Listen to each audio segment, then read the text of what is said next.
Allora ci ha raggiunto in collegamento da Venezia Federico Maritan, direttore dell'Osservatorio Sicurezza sul Lavoro Vega di Mestre, i cui dati abbiamo utilizzato proprio per questo servizio. Buonasera direttore, benvenuto. Le chiedo subito di aiutarci a interpretare insieme questi dati.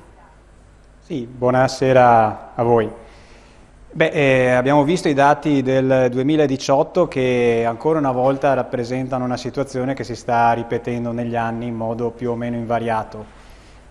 Direi che anzi, se andiamo a spostarci nel 2019 e vediamo i dati del primo trimestre, scopriamo che i valori di infortuni mortali sono esattamente sovrapponibili a quelli dell'anno scorso, a dimostrazione che anche quest'anno purtroppo pare che le cose non cambino.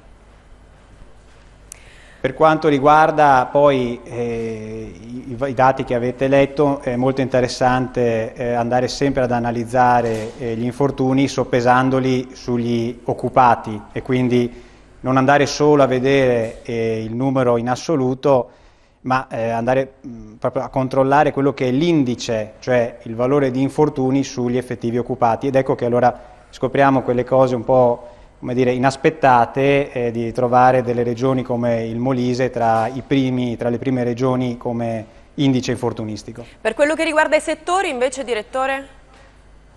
Devo dire che anche qui da anni si riscontra sempre più o meno la stessa situazione. Il settore delle costruzioni rimane purtroppo saldamente al primo posto, anche quest'anno è tra i settori più colpiti.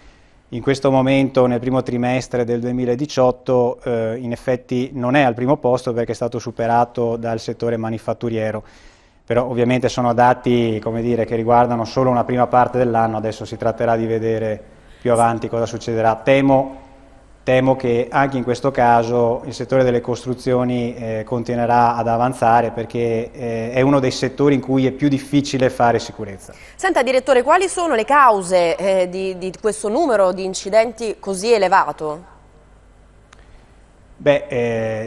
Sono molte naturalmente e riguardano, poi coinvolgono più o meno tutti gli attori che sono interessati dall'attività lavorativa, dal datore di lavoro fino ai lavoratori.